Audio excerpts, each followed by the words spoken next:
भारत। और इस बीच आपको बता दें, मंडी की सियासी जंग और दिलचस्प हो गई है। अब कंगना रनौत ने विक्रमादित्य पर जोरदार हमला किया और ये कहा कि अभिनेत्री होने के नाते मुझे अपवित्र कहा गया। वीरभद्र जिंदा होते तो फटकार लगाते, कहते बड़ी बहन से माफी मांगो।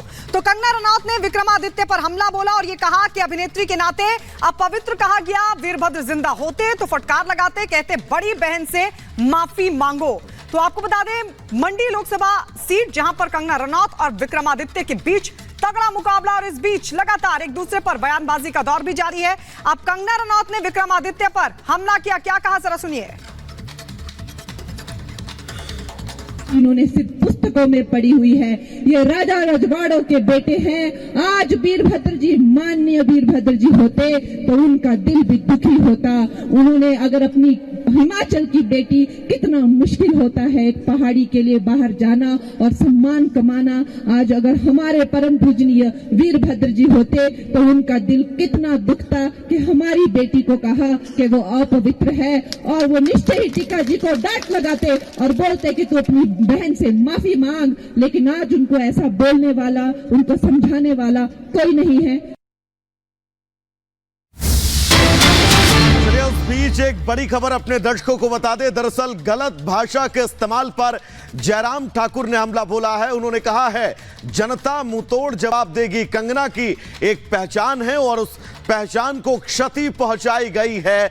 तो गलत भाषा के इस्तेमाल पर जयराम ठाकुर ने अब हमला बोला है और कहा है कि बीजेपी इसका मुंहतोड़ जवाब देगी। बीजेपी के मुंहतोड़ जवाब देने के साथ ही उन्होंने कहा कि कंगना की अपनी एक अलग पहचान है। दरअसल मंडी सीट से बीजेपी की प्रत्याशी कंगना रनौत और विक्रमादित्य के बीच जुबानी जंग जो है वो लगातार जारी है। और अब जयराम ठाकुर ने क्या कुछ कहा है, सुनवाते हैं।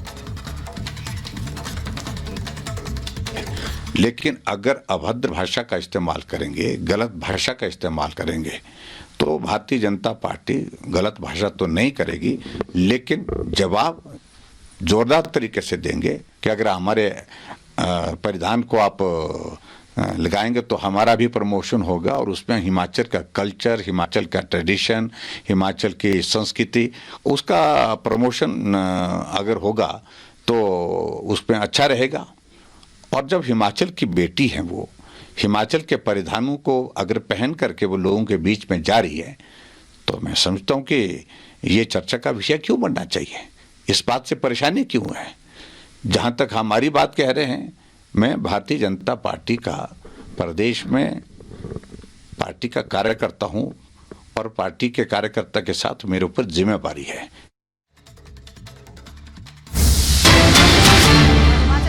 की नेता प्रतिभा सिंह ने कंगना रनौत पर टिप्पणी की है। कंगना की रैली में भीड़ पर कसा तंज, कहा हसीन परी कैसी दिखती है, ये लोग देखने आते हैं, कोई वोट नहीं देगा।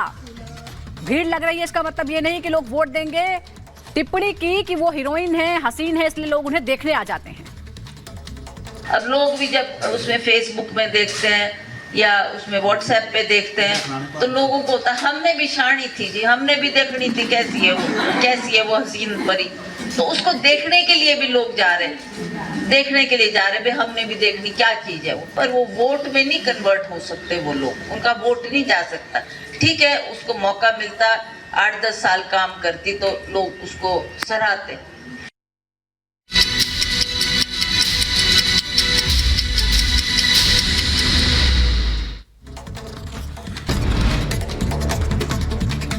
और अब 2 मिनट में Bharat Udhampur Kathua anti terror operation का 5वां दिन। ऑपरेशन में भारतीय वायुसेना को किया गया शामिल। आतंकियों के छिपे होने के शक में सर्च ऑपरेशन जारी। जम्मू कश्मीर के सांबा बॉर्डर पर सुरक्षा बलों ने घुसपैठ की कोशिश को नाकाम किया। मुठभेड़ में घुसपैठ का ढेर। राजस्थान के अजमेर में लोकसभा चुनाव के लिए रीपोलिंग। राजस्थान की सभी 25 सीटों पर 19 और 26 अप्रैल को हुआ था मतदान। बूथ पर पोलिंग पार्टी की गलती के कारण आज फिर वोटिंग। विक्रमादित्य सिंह के अपवित्र वाले बयान पर कंगना रनौत का पलटवार, कहा अगर पूर्व सीएम वीरभद्र होते तो आज डांट कर कहते कि अपनी बड़ी बहन से माफी मांगो। प्रधानमंत्री मोदी का आज गुजरात दौरा। गुजरात में 4 जनसभाओं को करेंगे संबोधित। सुबह 11 बजे आनंद में, 1 बजे बड़वाना में, दोपहर 3:15 बजे जूनागढ़ में और शाम 5 बजे के करीब जामनगर में करेंगे जनसभा को संबोधित। आज यूपी के दौरे पर रहेंगे गृह मंत्री अमित शाह। बरेली, बदायूं और सीतापुर में करेंगे जनसभा। लखनऊ में 5वें चरण की सीटों पर तैयारियों को लेकर संगठनात्मक बैठक भी करेंगे। उत्तर प्रदेश के सीएम योगी आदित्यनाथ आज सैफई परिवार के गढ़ वाली मैनपुरी लोकसभा क्षेत्र में करेंगे रोड शो। बीजेपी प्रत्याशी जयवीर सिंह को जिताने की करेंगे अपील। रोड शो के बाद सीएम योगी दोपहर 1 बजे एटा में जनसभा को करेंगे संबोधित। टिकट को लेकर सस्पेंस के बीच सोनिया के क्षेत्र प्रतिनिधि केएल शर्मा पहुंचे अमेठी। केएल शर्मा ब्लॉक स्तर पर कार्यकर्ताओं के साथ उन्होंने बैठक की। बैठक के बाद केएल शर्मा ने कहा, दोनों सीटों से उम्मीदवारी के संबंध में कोई निर्णय नहीं हो पाया है। सभी कांग्रेस कार्यकर्ता 3 मई के लिए तैयार हैं। उत्तर प्रदेश के मुजफ्फरनगर में पुलिस और शातिर चोर गिरोह के बीच हुई मुठभेड़। 2 शातिर चोर गोली लगने से हुए जख्मी। घायलों से तमंचा, बाइक और 2 लाख की नकदी की गई बरामद। यूपी के गाजीपुर में ड्यूटी पर तैनात पुलिसकर्मियों से मारपीट और फायरिंग का मामला सामने आया है। पुलिस ने 9 फर्जी किन्नरों को गिरफ्तार करके जेल भेजा। उत्तर प्रदेश के अलीगढ़ में दिन दहाड़े ज्वेलर्स के घर लूट की कोशिश का मामला है सामने। घर में मौजूद महिलाओं के शोर मचाने पर बदमाश मौके से फरार। घटना का सीसीटीवी भी आया सामने। पुलिस कर रही मामले की जांच।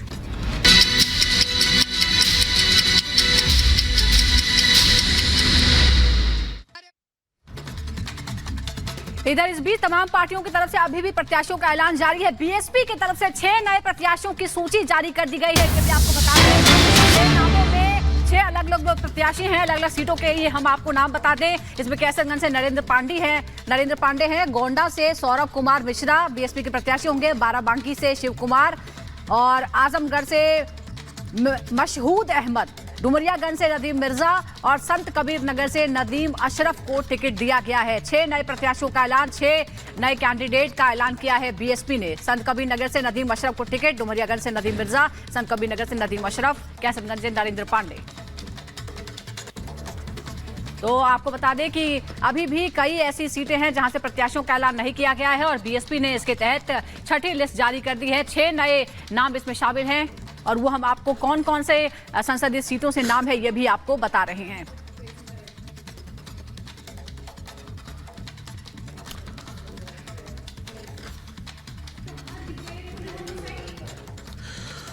तो बीएसपी ने अपने 6 प्रत्याशियों के नामों का ऐलान कर दिया है, लेकिन सबकी नजरें इस वक्त कैसरगंज लोकसभा सीट पर टिकी हुई हैं क्योंकि कल नॉमिनेशन का आखिरी दिन है और अभी तक बीजेपी ने अपने पत्ते नहीं खोले हैं। ब्रजभूषण शरण सिंह के टिकट को लेकर सस्पेंस अभी भी बरकरार है। वो लगातार मीडिया से ये कहते हुए नजर आ रहे हैं कि अगर आखिरी घंटे में भी बीजेपी प्रत्याशी घोषित करेगी तो कैसरगंज बीजेपी के लिए सुरक्षित सीट है, वहां पर बीजेपी चुनाव जीत जाएगी। लेकिन आज प्रत्याशी के नाम के ऐलान पर मुहर लग सकती है और जिस प्रत्याशी के नाम के ऐलान पर मुहर लगेगी, कल नॉमिनेशन की आखिरी तारीख यानी आज से कल के अंदर ही वो अपना नॉमिनेशन फाइल करेगा। यह बड़ी खबर है, अपने दर्शकों को बता दें। कैसरगंज जिस सीट पर सस्पेंस लगातार बरकरार है और अब आज ऐलान संभव है। और आपको बता दें कैसरगंज सीट पर आखिरकार सस्पेंस क्यों बना हुआ है। बीजेपी के ब्रजभूषण शरण सिंह वर्तमान सांसद हैं। इलाके के दमदार नेताओं में वो शामिल हैं, लेकिन ब्रजभूषण शरण सिंह पर शोषण के आरोप लगे हैं। आरोपों की वजह से टिकट देने में बीजेपी हिचक रही और इसलिए सस्पेंस बना हुआ है। चुनाव लड़ने पर अड़े हुए हैं ब्रजभूषण शरण सिंह। आपको बता दें एसपी ने भी उम्मीदवार घोषित नहीं किया है। हालांकि बीएसपी ने नरेंद्र पांडे को उतार दिया कैसरगंज से, लेकिन बीजेपी किसको उम्मीदवार बनाएगी यह अपने आप में बड़ा सवाल बना हुआ है। एक तरफ बीजेपी ने सस्पेंस बनाया हुआ है, दूसरी तरफ ब्रजभूषण शरण सिंह लगातार कॉन्फिडेंस से कह रहे हैं कि वो यहां से चुनाव लड़ने जा रहे हैं। और हमारे सहयोगी अनामिका सिंह काली इस वक्त हमारे साथ जुड़ गए हैं। अनामिका, कैसरगंज पर सबकी निगाहें हैं क्योंकि एक तरफ अब ज्यादा समय बचा नहीं है नॉमिनेशन फाइल करने का। आज तो बीएसपी ने भी अपने उम्मीदवार का ऐलान कर दिया, लेकिन आखिर चल क्या रहा है क्योंकि ब्रजभूषण शरण सिंह तो सरेंडर करने के मूड में नजर नहीं आते। और देखिए कुछ ऐसी स्थिति दिखाई दे रही है। उत्तर प्रदेश के देवी पाटन मंडल की ये सबसे हॉट सीट मानी जाती है और ये सीट बीजेपी के लिए हमेशा से सेफ सीट भी रही है क्योंकि यहाँ पे बिना संघर्ष के ब्रजभूषण शरण सिंह अपने बलबूते चुनाव जीतते रहे हैं। उनका अच्छा खासा प्रभाव है, बहुत सारे जो योजनाएं हैं, सरकार के कामकाज है, उसका असर भी वहाँ पर दिखता है साफ तौर पर। ब्रजभूषण शरण सिंह के अपने कामकाज भी बहुत ज्यादा है और शायद यही वजह कि बीजेपी पसोपेश में फंसी हुई है। कल तक का वक्त है बीजेपी के पास नाम के ऐलान करने को लेकर। उधर ब्रजभूषण शरण सिंह अड़े हुए हैं। उनका ये कहना है कि दरअसल अगर पार्टी ने टिकट नहीं दिया तो वो निर्दलीय चुनाव लड़ेंगे, लेकिन चुनाव लड़ेंगे जरूर। ऐसे में बीजेपी इस बात को लेकर पसोपेश में है कि अगर नाम का ऐलान कर दिया जाए तो कहीं महिला वोटर यहाँ पे बिदक ना जाए, हरियाणा में चुनाव कहीं डिस्टर्ब ना हो जाए। इसके चलते वेट एंड वॉच की स्थिति दिखाई दे रही है। दूसरी ओर जो डेट है वो लगातार आगे बढ़ रही है। बीएसपी ने अपनी ओर से प्रत्याशी खड़े कर दिए हैं। समाजवादी पार्टी भी इंतजार कर रही है कि पहले बीजेपी ऐलान करे, इसके बाद अपना प्रत्याशी खड़े करें हम। तो झुकी गोंडा सीट जो है वो बीजेपी के लिए कंफर्टेबल सीट है, लेकिन अगर ब्रिजभूषण को टिकट मिलता है तो समीकरण और होंगे, अगर नहीं मिलता तो समीकरण और होंगे। और इसी वजह से समाजवादी पार्टी भी वेट एंड वॉच की स्थिति में है। हालांकि कल तक का समय बचा हुआ है, कल शाम 5 बजे तक नाम का ऐलान करना है। अब ब्रिजभूषण सिंह के नाम का ऐलान किया जाएगा या किसी निर्दलीय को लड़ाया जाएगा या कोई नया चेहरा निकल के सामने आएगा या ब्रिजभूषण खुद यहाँ पर निर्दलीय चुनाव लड़ेंगे। देखिए अनामिका, बहुत सारे सवाल हैं और ये तय है कि आज या फिर कल दोपहर तक इन तमाम सवालों पर पूरी तरह से पूर्ण विराम लग जाएगा। फिलहाल आपका बहुत बहुत शुक्रिया। बात अब अमेठी और रायबरेली की करेंगे क्योंकि इन दोनों सीटों पर भी नॉमिनेशन की आखिरी तारीख कल ही है। यानी कि 3 सीटें कुल मिलाकर उत्तर प्रदेश की जो सीटें सबसे ज्यादा हॉट है और इन सीटों पर अभी प्रत्याशियों का चयन न होना अपने आप में कहीं ना कहीं से यह कहता है कि सभी पार्टियां शायद एक दूसरे का इंतजार कर रही हैं कि वो अपने कैंडिडेट के नाम का ऐलान करें। और यह तय है, सभी पार्टियों ने रणनीति बना रखी है कि अगर कोई पायलट उम्मीदवार भी उस सीट से उतरता है तो कैसे उसे जनता के बीच ले जाना है, कैसे चुनाव प्रचार करना है। इन तमाम तैयारियों के जरिए वोटरों तक पहुंचने की हर एक मुमकिन कोशिश की जा रही है हर एक दल की तरफ से। और सबसे अहम यह है क्योंकि कॉर्पोरेट कॉम्बिंग भी जो है वो सभी दल कर रहे हैं अपने वोटरों को लुभाने के लिए। और अब कल नॉमिनेशन की आखिरी तारीख। और चलिए हम सीधे रुक कर लेते हैं रायबरेली से। राघवेंद्र हमारे सहयोगी इस वक्त हमारे साथ जुड़ गए हैं। रायबरेली अमेठी, इतना कंफ्यूजन क्यों कांग्रेस में बना हुआ है? अगर लड़ना है तो लड़ें या फिर नहीं लड़ना है तो ना लड़ें। ये सवाल अब जनता पूछ रही है कि आखिरकार क्यों रायबरेली और अमेठी को लेकर कांग्रेस ने सस्पेंस बनाया हुआ है। राघवेंद्र, बिल्कुल आपने सही सवाल किया है। आज अमेठी और रायबरेली में घर घर में सिर्फ यही चर्चा है कि आखिर कांग्रेस का उम्मीदवार कौन होगा।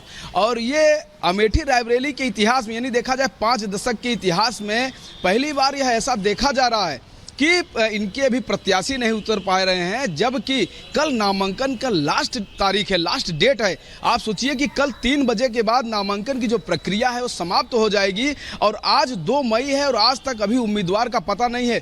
लोग रात भर बैठे रहे, मैं स्वयं लगभग 2 बजे रात तक जगा हूं। हो सकता है कि रायबरेली अमेठी की सीट आए तो क्या राजनीति किस ओर करवट लेगी, उस पर मैं कुछ रणनीति के तहत कुछ सोचूं कि आखिर कल क्या करना है। लेकिन रात पूरी निकल गई और हमसे भी ज्यादा इंतजार उनके फॉलोअर्स कर रहे हैं, उनके कार्यकर्ता कर रहे हैं। अमेठी रायबरेली की जो कांग्रेस की जो जनता है वह कर रही है, लेकिन वह लिस्ट नहीं आई। अभी तक लगभग 9 बज चुके हैं, लिस्ट का कोई अता पता नहीं है। अभी नामांकन की प्रक्रिया 11 बजे से शुरू हो जाएगी, 3 बजे तक खत्म हो जाएगी। चूंकि नामांकन सिर्फ एक नामांकन प्रोसेस नहीं है, बकायदे उसके लिए पूरा कागज लिया जाता है, 3 से 4 सेट पेपर लिए जाते हैं, बकायदे उसको भरा जाता है, कोई गलत जानकारी नहीं होती है, उस पर साइन होती है। बिल्कुल राघवेंद्र, अब ये देखना होगा कि बीती रात जो खबर आई थी कि सोनिया गांधी ने दोनों से बात की है और उन दोनों को आदेश दिया है कि दोनों रायबरेली और अमेठी से लड़ें, उसके बाद क्या नतीजा होता है, क्या फैसला लिया जाता है। शुक्रिया आपका फिलहाल जानकारी के लिए। उत्तर प्रदेश की 3 सीटों पर नामांकन की आखिरी तारीख 3 मई यानी कल है, लेकिन अब तक प्रत्याशियों का पता नहीं है। इनमें 2 सीटें न सिर्फ सबकी नजरें इन पर टिकी हुई हैं, बल्कि सवाल भी उठ रहे हैं क्योंकि ये तो परिवार का गढ़ है। तो आखिर इस पर इतना सस्पेंस क्यों है, इसे लेकर इतना डर क्यों है, इस रिपोर्ट में आपको बताते हैं।